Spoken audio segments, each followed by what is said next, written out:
الحمدللہ رب العالمین والصلاة والسلام علی سید الانبیاء والمرسلین وعلی آلہ واصحابہ اجمعین الی یوم الدین۔ الحمدللہ آج 14 اگست 2022 کو بمطابق 15 محرم الحرام 1444 ہجری سنڈے کے دن ہمارا یہ پبلک سیشن نمبر 55 انشاءاللہ منعقد ہونے جا رہا ہے۔ آج چونکہ یوم آزادی ہے تو اس حوالے سے میں کچھ تھوڑی بہت گفتگو شروع میں کر دوں ایک کرنٹ افیئر کے طور پر۔ آج الحمدللہ پاکستان کا 75 نمبر اینیورسری ہے آزادی کی۔ ویسے تو یوم آزادی آج 76 ہے لیکن سال جو ہیں وہ 75 ہوئے ہیں، کیونکہ 1947 والا جو 14 اگست تھا اگر اسے گنے تو 76 بنتے ہیں، سال 75 ہوئے ہیں۔ اسی کو ہم ڈائمنڈ جوبلی بھی کہتے ہیں۔ اس موقع کے اوپر بالخصوص پاکستانی قوم جو پاکستان میں ہے یا باہر کے ملکوں میں محنت مزدوری کرنے کے لیے گئے ہیں ان کو، اور بالعموم ہم پوری امت مسلمہ کو مبارکباد پیش کرتے ہیں، اور سب سے یہ ریکویسٹ کریں گے کہ اللہ کے حضور اس نعمت کا شکر ادا کریں۔ دیکھ لیں آپ ہمارے پڑوسی ملک انڈیا کے اندر مسلمانوں پہ کیا ظلم ہو رہا ہے۔ پہلے وہ ظلم صرف آکوپائڈ کشمیر تک تھا، لیکن اب تو جب سے یہ بدماش مودی حکومت آئی ہے اس کے بعد سے تو پورے ملک کے اندر مسلمانوں کا جینا دوبر کر دیا انہوں نے۔ اس کے علاوہ بھی جو آزادی ہمیں یہاں پہ حاصل ہے، خصوصاً مذہبی آزادی، یہ الگ بات ہے کہ مولویوں کا طبقہ یہاں پہ کافی مضبوط تھا، اس کی وجہ سے وہ اختلاف رائے برداشت نہیں کرتے تھے، لیکن اب کافی حد تک ان سب کا سافٹ ویئر اپڈیٹ ہو چکا ہے الحمدللہ۔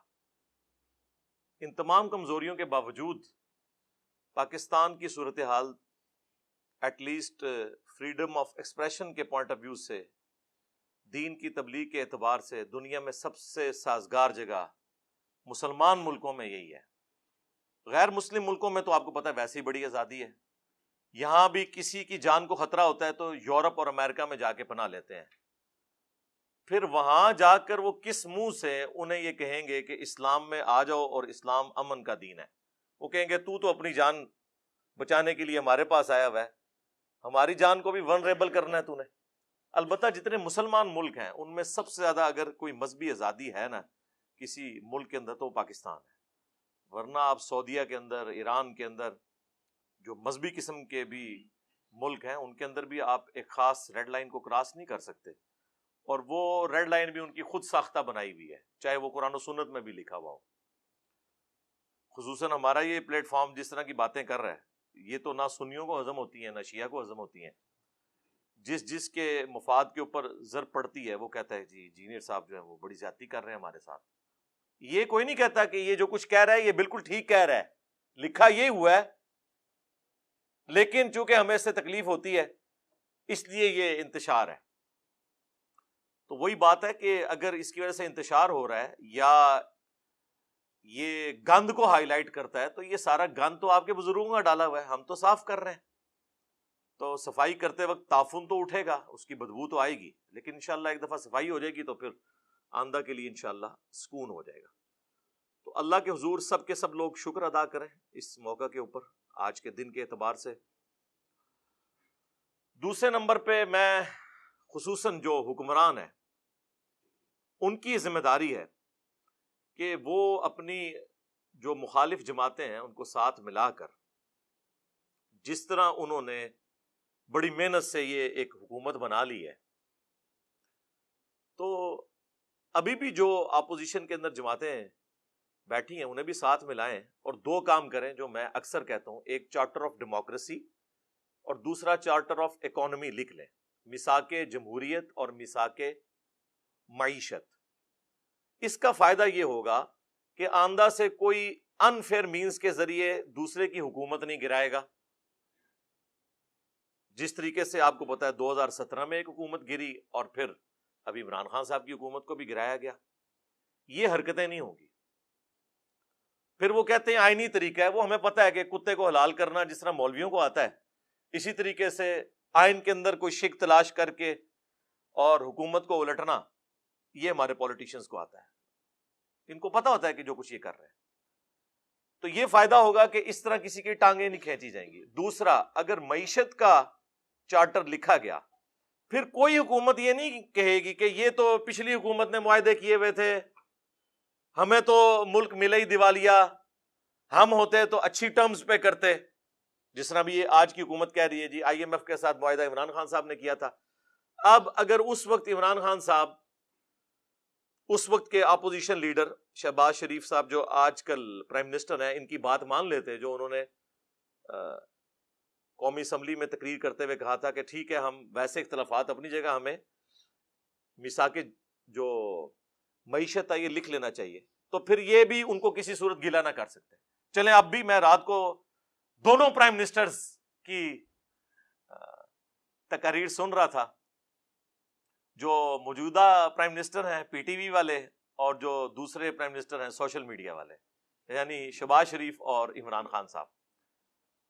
تو ایک ویسے میرے دماغ میں خیال آیا کہ کیا ہی اچھا ہوتا کہ یہ ایک جگہ پہ بیٹھ کے دونوں اپنی اپنی باتیں کر رہے ہوتے, بجائے ایک دوسرے کے خلاف کر رہے ہوتے, لیکن ایک فورم پہ بیٹھے ہوتے, اپنا اپنا موقف عوام کے سامنے رکھتے. آپ امریکہ میں دیکھیں کتنے سخت قسم کے انتخاب میں جو حریف ہیں وہ سامنے آتے ہیں, لیکن جب الیکشن کے رزلٹ آتے ہیں وہ ایک دوسرے کو تسلیم کرتے ہیں بڑے اچھے طریقے سے. یہ ایک ٹرمپ کی مثال ہی تھوڑی سی عجیب ہے, ادروائز اوور آل امریکہ کی ہسٹری میں آپ کو کوئی اس قسم کی چیزیں, لیکن وہاں بھی ایسا نہیں ہوا کہ انہوں نے کوئی حکومت الٹ دی ہو. جس دن ٹرمپ نے حلف اٹھایا تھا پورے امریکہ کے اندر آپ کو پتا ہے احتجاج ہو رہے تھے, لیکن یہ نہیں ہوا کہ اس کی حکومت ختم ہو گئی ہے, جمہوریت کو کوئی خطرہ نہیں ہوا. اور جس دن جو بائیڈن نے حلف اٹھایا ہے, ٹرمپ کے ماننے والے جو لوگ تھے وہ احتجاج کر رہے تھے, لیکن اس سے حکومت نہیں گری. حکومتیں ایسے گرنی بھی نہیں چاہیے. تو یہ چارٹر آف ڈیموکریسی اور چارٹر آف اکانومی لکھ لی جائے تو پاکستان کے 90% مسائل حل ہو جائیں گے. اس کے بعد ہی کوئی حکومت اچھی چیزیں عوام کو ڈیلیور کر سکتی ہے. ظاہر پالیسیز بنانی ہے تو وہ ظاہر اکانومی میں ہی آتی ہے نا. ہمارا اس وقت سب سے بڑا مسئلہ جو ہے بھوک پڑی ہوئی ہے, ہمیں اپنی فوج کو دینے کے لیے, سرکاری ملازمین کو دینے کے لیے تنخواہیں نہیں ہیں, اس کے لیے ہم آئی ایم ایف سے قرضے مانگتے ہیں. اور یہ وہ قوم ہے جو قرضہ ملنے کے اوپر خوش ہو رہی ہوتی ہے. اندازہ کریں کہ اتنے ڈالر آ گئے تو اب یہ ہو جائے گا, بھئی اتارنا بھی ہے ایسے.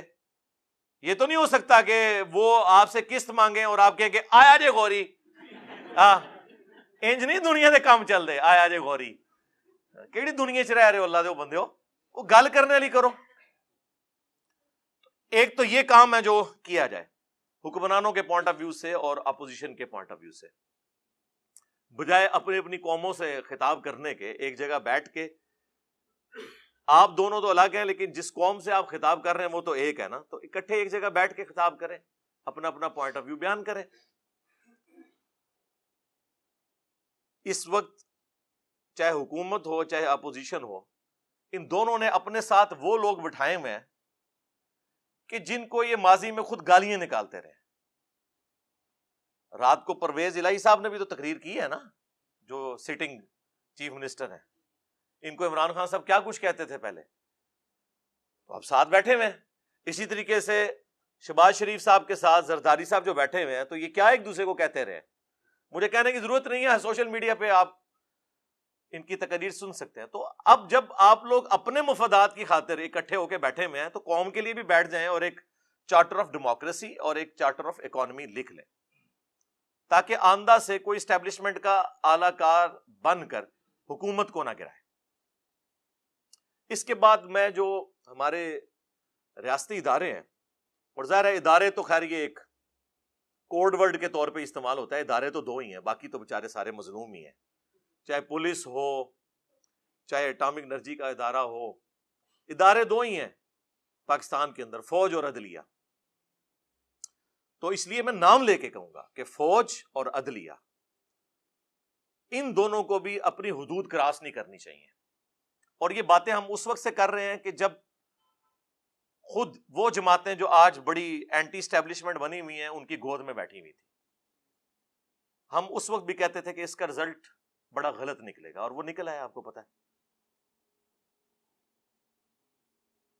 تو یہ دو ادارے جو ہیں فوج اور عدلیہ، یہ بجائے سیاست میں مداخلت کرنے کے، اور اب تو خود بھی کہہ رہی ہے فوج، بار بار اعلان توبہ کر رہی ہے، لیکن ان کی توبہ قبول نہیں کی جا رہی پاکستانی عوام کی طرف سے. اس وقت پاکستانی عوام میں کوئی بھی بندہ نہیں ہے، کوئی جماعت ایسی نہیں ہے جو دل سے فوج کے حق میں دو جملے بولنے کے لیے تیار ہو. یہ جو کچھ بول رہے ہیں اوپر اوپر سے بول رہے ہیں، یہ آپ کو بھی پتا ہے. کچھ عرصہ پہلے نون لیگ کا جو بیانیہ تھا، آج بھی ان کا وہی ہے. وہ تو اپنے مفادات کی خاطر ظاہر ایک انہوں نے لبادہ اوڑا ہوا ہے.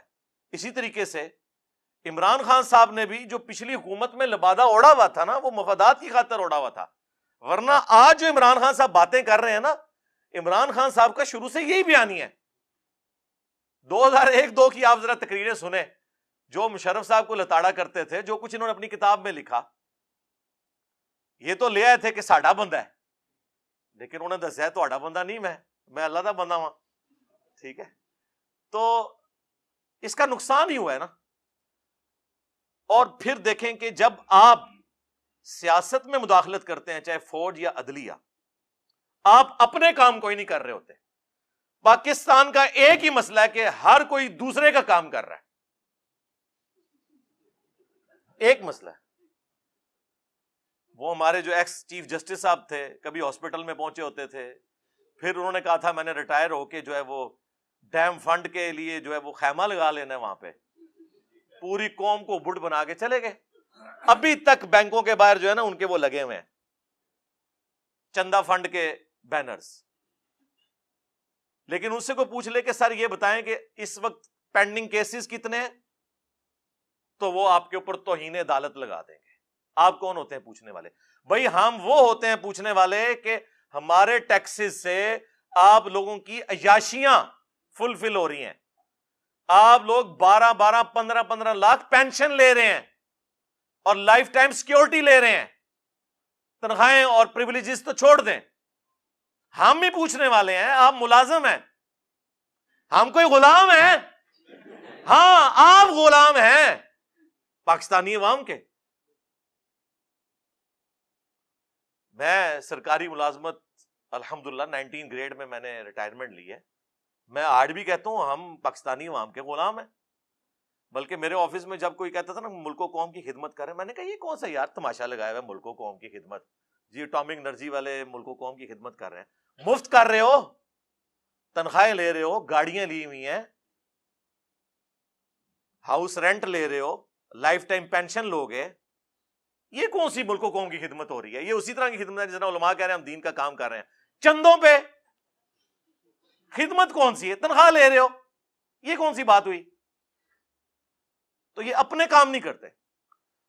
جس طرح عدلیہ کی پالیٹکس میں انوالومنٹ کی وجہ سے پاکستان میں کروڑوں لوگ افیکٹنگ ہیں، کیسز کے فیصلے نہیں ہو رہے، بندے مر جاتے ہیں جیل میں، بعد میں 22 سال بعد پتہ چلتا ہے بندہ بے قصور تھا. دادا کیس کرتا ہے اور پوتا اس گھر میں شفٹ ہوتا ہے، اور بعض اوقات وہ بھی نہیں ہوتا. میرے اپنے کچھ کیسز پینڈنگ پڑے ہوئے کئی سالوں سے بڑی عدالتوں کے اندر، چھوٹی تو چھوڑ دیں آپ. دوسری طرف فوج بھی جب پالیٹکس میں مداخلت کرے گی، میں اکثر سوچتا ہوں کہ پاکستان کی جو پولیٹیکل سچویشن ہے، خصوصاً کچھ عرصے سے جو عمران خان صاحب کو نکالے جانے کے بعد بنی ہوئی ہے، میں سوچ رہا تھا کہ ہماری جو فوج کی قیادت ہے، جو بڑے ہیں، وہ شام کے وقت جب بیٹھتے ہوں گے تو وہ اپنے کاموں کو سوچ رہے ہوں گے یا یہ پالیٹکس کو ڈسکس کر رہے ہوں گے؟ آپ کا کیا خیال ہے؟ ویسے بتائیں مجھے. ظاہر ہے ان کو یہی خطرہ ہوگا آج فلانے نے ساڑھے خلاف بیان دے دیتا، آج فلانے نے دے دیتا. ایسی صورتحال کے اندر جو اصل کام ہے فوج کا اور اداروں کا، وہ بیچارے کس حد تک کر سکیں گے؟ اور یہ بیچارے میں وہ خود ان کا اپنا بھی قصور ہے، میرے بیچارے کوئی نہیں نے. تو اس وقت دل سے کوئی جماعت بھی ان کے لیے ایک جملہ ہمدردی کا بولنے کے لیے تیار نہیں ہے، الٹا خلاف کمپین چلا رہے ہیں. یہ بھی جو کچھ آپ کو پتا ہے وہ ہیلی کاپٹر میں کچھ فوجی شہید ہوئے اور کس طرح پھر کمپین سوشل میڈیا کے اوپر چلی. اور یہ تو وہ ہے جو آپ کو نظر آ رہی ہے. آپ لوگوں سے پوچھیں, آپ ہوٹلوں پہ جا کے ٹیبل ٹاک کریں, آپ کو اندازہ ہوگا کہ میں نے تو اپنی زندگی کے اندر کبھی بھی اداروں کے لیے وہ نفرت نہیں دیکھی ہے جو اس وقت ہے. ایک پی ٹی آئی بچی ہوئی تھی نا جو دفاع کر رہی تھی, آج سب سے زیادہ ان کی زبانیں کھلی ہوئی ہیں فوج کے خلاف. رہ گئی نون لیگ, پیپلز پارٹی, JUIF. وہ اگر کوئی جملہ بولیں گے بھی تو بس جنہوں کہتے ہیں گونگلواں تو مٹی چاڑنے واسطے, اندر سے وہ بھی خوش ہیں کہ ٹھیک ہو رہا ہے نا. ہاں, تو یہ ہے ملکوں کی تباہی کا آغاز کہ جب پاکستان کے ادارے پاکستان کی عوام کی نظر میں بے عزت ہو جائیں, بے توقیر ہو جائیں.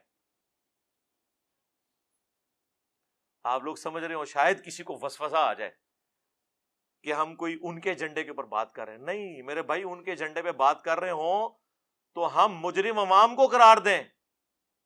ہم تو کہہ رہے ہیں یہ آپ کی ہوئی آگے آئی ہیں, عوام مجرم نہیں ہے. ہمیشہ بڑے اور لیڈرز مجرم ہوتے ہیں جس طرف عوام جاتی ہے. ان کی پالیسیز کا رزلٹ یہ نکلتا ہے. جس طرح ہم نے نان اسٹیٹ ایکٹر پال کے جو کچھ نکالا رزلٹ, FATF کی تلوار لٹکی, ٹھیک ہے جی, پھر جو کل تک ڈان لیگز تھی وہ پاکستان کی پالیسی بن گئی. تو سمجھ آئی نا کھا کے کہ ہاں یار یہ کام نہیں ہونا چاہیے, صرف فوج کا کام ہے. پھر ضرب عضب بھی, رد الفساد بھی, یہ ساری چیزیں ہوئی. اور اب جو ہے وہ DGISPR کی آدھی پریس کانفرنس یہ ہوتی ہے کہ ہمارا سیاست سے کوئی تعلق نہیں, ہمارا سیاست سے کوئی تعلق نہیں.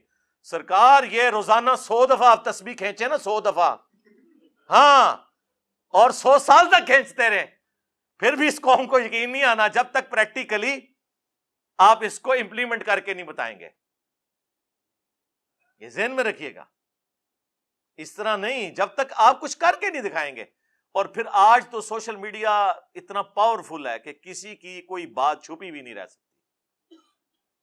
آپ ذرا سی ہینکی پھینکی کریں گے, کوئی نہ کوئی کلپ گھومتا گھماتا آ جائے گا, اور پھر کوئی بڑا صحافی اٹھا کے اسے ٹویٹر پہ یا اپنے فیس بک پہ لگا دے گا, اور پھر وہ جناب اس طرح پھیل جائے گا. پھر آپ بے شک گرفتار کرتے ہیں. مجھے بتائیں گرفتاریوں سے کیا وہ جو باتیں لوگوں کے ذہنوں میں چلی گئی ہیں وہ نکل گئی ہیں؟ نہیں. تو یہ کون سا طریقہ ہے؟ اس کی بجائے نیریٹو بنائیں. فوجیں صرف ملک کی سرحدوں کی حفاظت کر سکتی ہیں.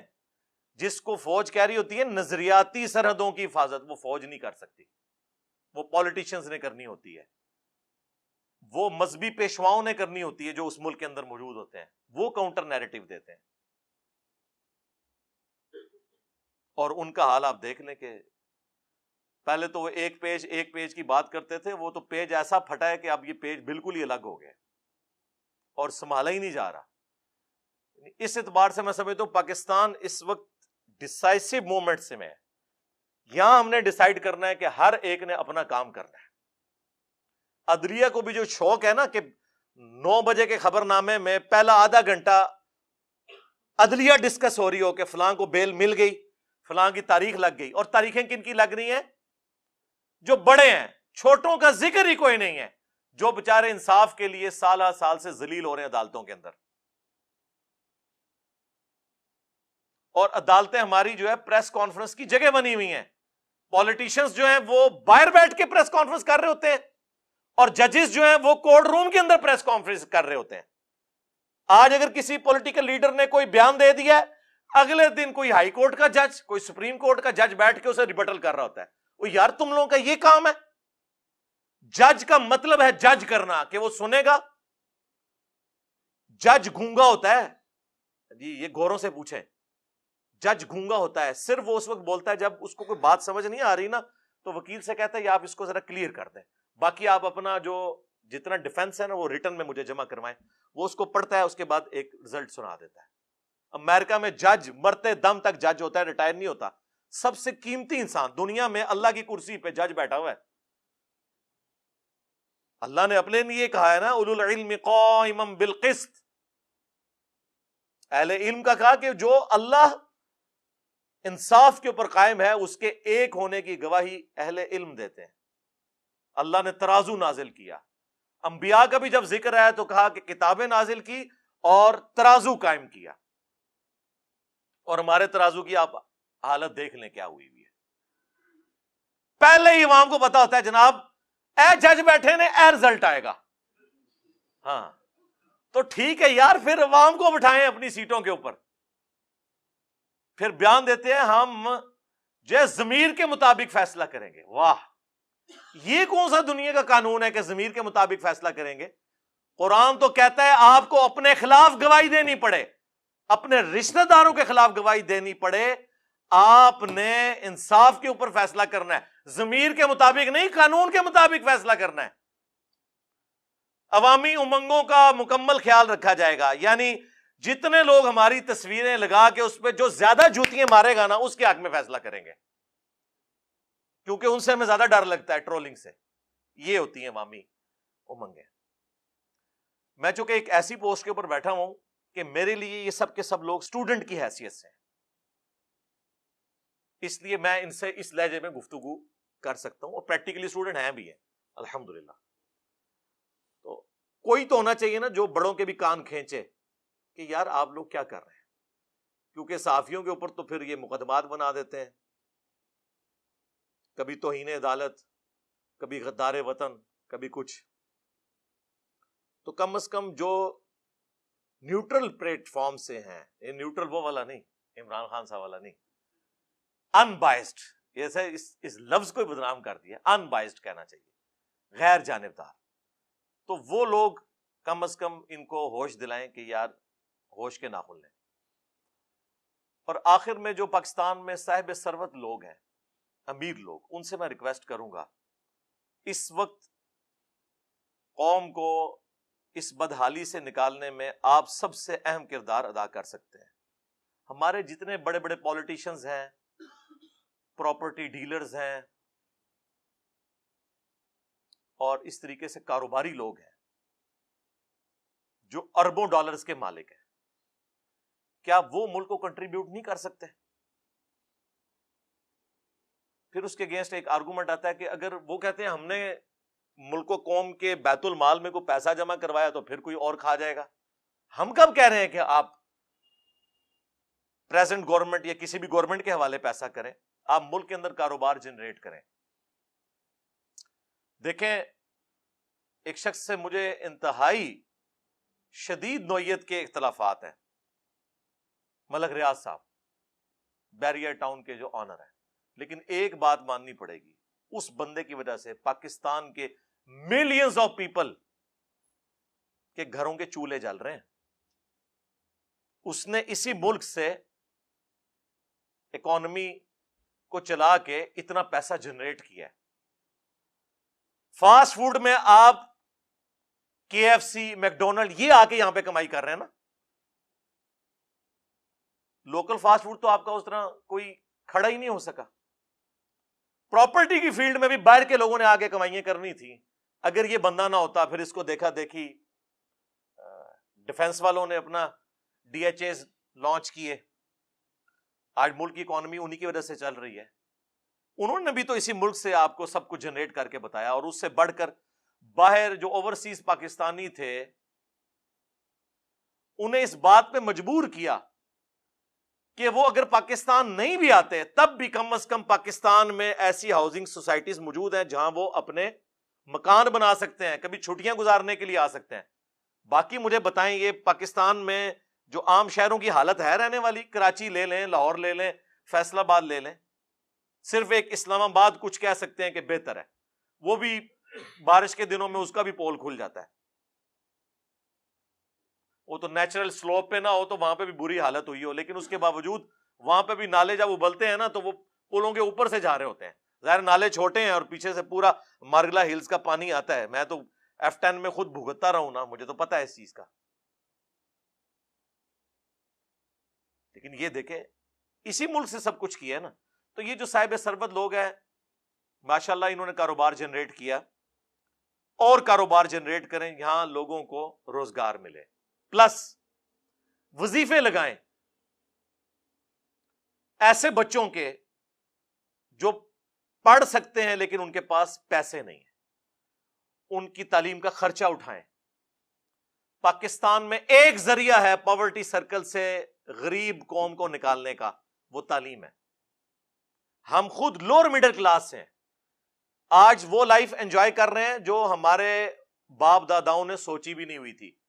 اور فیکٹر صرف ایک یہ ہے کہ پڑھ لکھ کے اس کی وجہ سے ہم نے اپنے خاندان کا جو لیونگ سٹینڈرڈ ہے وہ اپ کر لیا. باقی تو کوئی کاروبار نہیں تھا ہمارا. ہمارے جیسے لاکھوں نوجوان آپ کو پاکستان میں نظر آئیں گے جو پڑھ لکھ کر انہوں نے اپنے خاندان کو پاورٹی سرکل سے باہر نکالا ہے، غربت کے اس دائرے سے. اور تو کوئی ذریعہ نہیں ہے. اب تعلیم بھی اتنی مہنگی ہو چکی ہے کہ ایک غریب آدمی کالج اور یونیورسٹی کی فیس بھی نہیں دے سکتا. میں جب انجینئرنگ یونیورسٹی میں پڑھتا تھا نا 1995 سے لے کے 2000 تک، میری سال کی فیس 3000 روپے تھی، وہ بھی انسٹالمنٹس میں. ایک 1800 کی انسٹالمنٹ 6 مہینے کی اور ایک 1200 کی. پرائیویٹ یونیورسٹی اس وقت بھی لاکھوں میں تھی.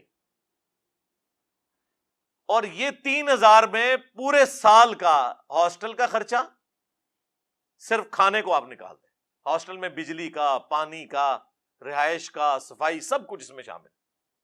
آج بھی سرکاری جو یونیورسٹیز ہیں ان کا خرچہ دیکھا جائے تو بہت کم ہے، لیکن ظاہر وہ ٹیکسز سے ہو رہا ہوتا ہے نا. لیکن اگر آپ امیجن کریں کہ سرکاری یونیورسٹیز میں کتنے لوگوں کو داخلہ ملے گا، اتنا میرٹ ہائی ہو چکا ہے. تو پرائیویٹ یونیورسٹیز میں تو غریب آدمی تو اپنے بچوں کو پڑھا نہیں سکتا. تو ایٹ لیسٹ یہ صاحب ثروت لوگ جو ہیں وہ ان لوگوں کی تعلیم کا خرچہ اٹھائیں.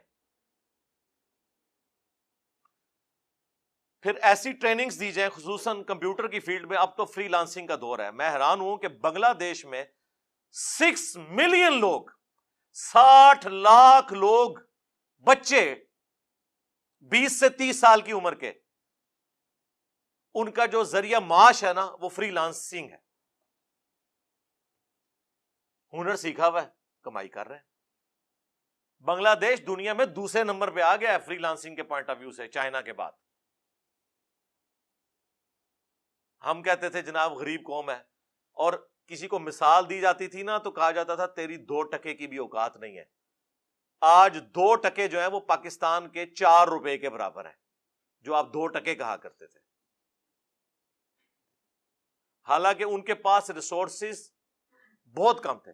اچھا یہ میں کوئی جیلسی میں بات نہیں کر رہا، مجھے تو بڑی خوشی ہوتی ہے بنگلہ دیش ترقی کرے، پھلے پھولے، ہمیں خوشی ہوتی ہے کہ ٹھیک ہے یار، ایک غم تھا وہ ہم سے الگ ہوئے. لیکن جس طرح کبھی ماں باپ بھی یہ کہتے ہیں کہ یار ٹھیک ہے بچے ہم سے الگ ہو گئے مجبوراً، لیکن اپنے گھروں میں تو خوش ہے نا. ہمیں تو اس بات کی خوشی ہے، وہاں پہ بھی کروڑوں مسلمان رہ رہے ہیں. جب ہم الگ ہوئے تھے آبادی برابر تھی، بلکہ ان کی تھوڑی سی زیادہ تھی. آج دیکھیں جناب ماشاءاللہ یہاں تو بارے ہیں. یہ بھی تو بہت بڑا ایٹم بم ہے نا آبادی والا. اور کروڑوں کا ڈفرنس انہوں نے ڈال لیا ہے، کنٹرول کیا ہوا ہے. یہ کون سا طریقہ ہے جی امت میں اضافہ کرنا ہے؟ جی اس طرح کی امت جو نکھٹو قسم کی اضافہ کرنا ہے، تربیت کوئی نہیں کرنی ہے. یہ پتہ نہیں کس نے ان کو پڑھا دیا ہوا ہے. وہ آپ میرے فیملی پلاننگ کے اوپر جو میری ویڈیوز ہیں وہ دیکھ لیں، وہ آج ٹاپک پھر ایک الگ ہے. تو یہ کام کرنے کا ہے. پلس جو میں اکثر کہتا ہوں کہ جو امیر حضرات ہیں خصوصاً جو ڈیفنس میں بیریئر ٹاؤن کے اندر رہ رہے ہیں، جن کے ذاتی مکان ہیں، مہینے کی انکم ان کی 2 لاکھ روپے سے زیادہ ہے، ان کے لیے کوئی مشکل نہیں ہے کہ اپنے گھر کی چھت کے اوپر ایک سولر سسٹم لگا لیں. یہ میں نے بالکل اس طریقے سے، جیسے میں کہتا ہوں نا قرآن پاک آپ نے ترجمے سے پڑھنا ہے تاکہ آپ کے عقائد کی اصلاح ہو، یہ بھی میں نے لکیر بار بار پیٹنی ہے کہ یہ آپ زیادتی نہ کریں باقی قوم کے ساتھ کہ پاکستان میں 1 یونٹ آلموسٹ 35 سے 40 روپے کا بجلی کا بنتا ہے، جو گورنمنٹ آپ کو 15 سے 20 روپے، اب انہوں نے 24 روپے کر دیا ہے. ابھی بھی گورنمنٹ جو آپ کو بجلی کا یونٹ دیتی ہے نا، 10-15 روپے ہر یونٹ کے پیچھے صدقہ خیرات کے پیسے یعنی ٹیکسز کے پیسے وہ ڈال کے دیتی ہے. ایک امیر بندے کا یہ کام نہیں ہے کہ وہ صدقہ خیرات کے پیسوں سے بجلی لے. وہ تو افورڈ کر سکتا ہے نا یار. 10 kVA کا ایک سسٹم لگا لے اگر بڑا مکان ہے، چھوٹا مکان ہے 5 kVA کا ایک سسٹم لگا لے. آج کی ڈیٹ میں 14 اگست 2022 بمطابق 15 محرم 1444 ہجری آلموسٹ 10 سے 11 لاکھ روپے کا 5 KVA کا سسٹم لگ جاتا ہے. 25-30 سال کے لیے آپ بجلی سے بے فکر ہو جائیں. جس طرح آپ گھر میں بورنگ کروا کے گورنمنٹ کے پانی سے بے فکر ہو جاتے ہیں نا, یہ کریں. اور دوسری آپ کی کتنی بڑی کنٹریبیوشن ہوگی کہ اگر یہ سب لوگ, بلکہ میں تو کہوں گا کہ بیریا ٹاؤن اور ڈیفنس میں جہاں لوگ کروڑوں کے پلاٹس لے کے کروڑوں کی کنسٹرکشن کر رہے ہیں, اس میں مجھے بتائیں 10 لاکھ یا 20 لاکھ روپیہ تو اونٹ کے منہ میں زیر ہے. ان کو تو آفیشلی یہ ڈکلیئر کرنا چاہیے کہ یہاں پہ مکان وہی بنائے گا جو اپنا سولر سسٹم اپنا انسٹال کرے اوپر. اور میرے بھائی جو 1.5-2 کروڑ روپے کا پلاٹ لے رہا ہے وہ 10 لاکھ روپے کا سسٹم نہیں لگا سکتا. جس کے پاس 50 لاکھ روپے کی گاڑی ہے جو چند سالوں کے لیے, اور یہ ایک پوری جنریشن کے لیے 25-30 سال کے لیے ایک سولر سسٹم نہیں وہ لگا سکتا. لیکن وہ لوکل نہیں لگانا آپ نے, جو کمپنیاں گورنمنٹ کی طرف سے ہیں جس میں ریورس میٹرنگ بھی پھر آپ کو الاؤ ہوتی ہے, جو اوریجنل والی پلیٹس ہیں. وہ میں نے اب کسی کا نام نہیں لینا ورنہ پھر ایک آپ بالکل اسپیسیفک ہو جائیں گے. کافی ساری کمپنیز ہیں, وہ آپ دیکھ لیں گے یوٹیوب پہ, آپ کو اندازہ ہو جائے گا. تو یہ کام اگر کر لیں تو اب یہ سب جو ہمارا امیر طبقہ اور زیادہ بجلی بھی یہ یوز کرتا ہے. آپ کو پتا ہے پاکستان میں 35 سے 40% لوڈ جو ہے وہ اے سیوں کا ہے جی. اگر اے سی بند کر دیے جائے نا پاکستان سے تو بجلی زیادہ ہے ہمارے پاس گرمیوں میں. مجھے بتائیں چھوٹی سی دکان میں بھی ایئر کنڈیشن لگا ہوا ہے تو ایٹ لیسٹ 1.5 سے 2,000 واٹ تو لیتا ہے ایک انورٹر بھی. وہ تو پھر چل چل کے تھوڑا جا کے پھر بھی 700-800 پہ تو آتا ہے وہ. جتنے سرکاری بلڈنگز ہیں ان کے اوپر سولر لگے ہوئے ہوں, نہ وابڈا سے ان کو بجلی دی جائے. جناب آپ یوٹیوب پہ جا کے دیکھیں جن ملکوں میں سورج اتنا نکلتا بھی نہیں, پاکستان تو آئیڈیل جگہ ہے سولر کے پوائنٹ آف ویو سے. باقی جو ونڈ انرجی ہے اس کے اعتبار سے تو صرف ہمارے کوسٹل ایریاز ہی ہیں, پورے ملک میں ونڈ انرجی تو اس طرح جنریٹ نہیں ہو سکتی. لیکن سولر پاکستان میں 330 دن سورج نکلتا ہے. یہ خوش نصیب ترین جگہوں میں سے ہے سولر کے اعتبار سے. چائنا میں دیکھیں پورے پورے پہاڑ, جس طرح یہاں پہ آپ کو درخت جنگل نظر آتے ہیں نا, سولر پینلز کے ہیں. جھیلوں کے اوپر, سمندروں کے اوپر, پولوشن زیرو, انرجی پروڈیوس ہو رہی ہے. کوئی تیل جلانے کی ضرورت نہیں ہے آپ کو, کوئی شور نہیں, کوئی کچھ نہیں. تو یہ کام کریں, پابند کریں ہاؤسنگ سوسائٹیز والے کہ سولر سسٹم اپنا لگائیں اور بجلی ان کو نہ پرووائڈ کی جائے. وہ بجلی جھونپڑیوں میں رہنے والے غریب لوگ ان کو ملے اور ان کے لیے اور سستی کریں. اور یہ بار بار جو تیل کے آپ معاہدے کر رہے ہیں اس کی بجائے سولر سسٹم خریدیں. گورنمنٹ معاہدے کرے بڑی کمپنیوں کے ساتھ. تو اب بجائے یہ پلانٹ لگانے کے جی ہم نے فلاں جگہ جو ہے ایک فرنس آئل کا پلانٹ لگا لیا, فلاں جگہ ڈیزل پلانٹ لگا لیا, اس کی بجائے میرے بھائی پاکستان میں زمین تھوڑی ہے یار, اندازہ کرو بلوچستان پورا. اور میں حیران ہو رہا تھا بلوچستان میں کتنا سیلاب آیا ہوا ہے. جہاں پانی کی ایک ایک بوند کو لوگ ترستے ہیں وہاں سیلاب آئے ہوئے ہیں. ایک ڈیم نہیں ہم بنا سکتے, پانی نہیں ہم سٹور کر سکتے. یعنی بلوچستان کا سیلاب سن کے بڑی حیرانگی ہوتی ہے. اسی طریقے سے مجھے تو ایسی حیرانگی ہوتی ہے کہ کوئی مجھے بتائے نا کہ ملتان میں برف باری ہوئی ہے تو آپ حیران ہوں گے نا. اس طرح میں حیران ہو رہا ہوں کہ یار یہ بلوچستان ہے کہ پانی سنبھالا نہیں جا رہا, اور واٹر ٹیبل وہاں پہ تقریباً 700-800 بعض جگہ 1000 فٹ پہ جا چکا ہے. پرانے طریقے چلتے آ رہے ہیں, انہی کو یوز کیا جائے. جو کنویں کھودے ہوئے یہ جتنے پانی ہیں ان کا رخ ان کنووں کی طرف کر دیں آپ تو زمین میں واٹر ٹیبل اوپر آ جائے گا. لوگوں نے پریکٹیکلی کر کے بتایا. ایک موسم کی بارشیں اگر آپ سٹور کر لیں نا, ایک علاقے کی, ایک گراؤنڈ کی, پورے علاقے کا واٹر ٹیبل اوپر آ جاتا ہے. جہاں سٹیڈیم بنے ہوئے ہیں بس اس کو ایک رخ دے دیں اور 2-4 جو کنویں ہیں ان تک پہنچا دیں, کنووں میں پانی ڈالیں, وہ نیچے خود بخود واٹر ٹیبل اوپر آ جائے گا. اسلام آباد میں آپ دیکھیں کئی جگہوں کے اوپر گرمیوں میں بالکل 300-400 فٹ پہ گیا ہوا تھا, جب بارشیں ہوئی ہیں وہ 70-80 فٹ پہ پانی آ گیا. اتنا پانی ہم ضائع کرتے ہیں. پھر جب انڈیا ہمارے خلاف مقدمہ کرتا ہے انٹرنیشنل عدالت میں جا کے تو ہم پھر چیختے ہیں کہ جناب وہ جو ہے نا جی ہمارے خلاف مقدمہ کر رہے ہیں، وہ کہتے ہیں یہ تو پانی استعمال نہیں کرتے تو یہ ضائع کرتے ہیں، ہم استعمال کریں گے. تو بجائے ان کا رونے کے کہ انہوں نے 22 ڈیم بنا لیے، ہم ڈیم بنائیں نا، ہم پانی سٹور کریں. اور بہت بڑے ڈیم بنانے کی ضرورت نہیں، چھوٹے چھوٹے بھی ڈیمز بنائے جائیں، پانی کم از کم سٹور تو کیا جائے، پینے کے لیے اویلیبل ہو. اب باتیں تو پھر آپ کو پتہ ہے ہم بھی کسی صحافی سے کم نہیں ہیں. ہاں بہت ساری باتیں کی جا سکتی ہیں، لیکن میں نے کوشش کی کہ تھوڑے سے وقت میں اپنا درد دل، چونکہ آج کا دن متقاضی تھا، 14 اگست کا دن تھا، تو میں 14 اگست کے حوالے سے کم از کم اس نیشن کے پوائنٹ آف ویو سے پاکستان کی جو حالت زار ہے جس کی وجہ سے ہم سب لوگ اب پریشان ہیں، تو 2-4 باتیں آپ کے گوش گزار کرتا. سٹارٹ بھی میں نے اللہ تعالیٰ کے شکر سے کیا تھا، اینڈ پہ بھی اللہ کا شکر ادا کرتے ہیں، اللہ ہی کی طرف رجوع لاتے ہیں، اللہ سے دعا بھی کریں کہ اللہ تعالیٰ پوری امت مسلمہ بالعموم اور بالخصوص ملک پاکستان، اس میں رہنے والے لوگوں کی دین دنیا اور آخرت کی بہتری فرمائے. صلو علی محمد و آل محمد، اللہم صلی علی محمد وعلی آل محمد و اصحاب محمد و ازواج محمد اجمعین الی یوم الدین، آمین.